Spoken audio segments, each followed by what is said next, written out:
Welcome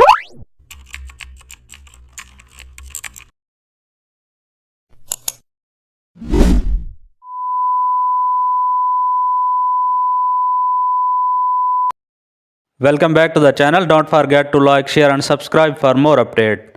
Let's learn how to reshape a rectangle into an organic form using the direct selection tool.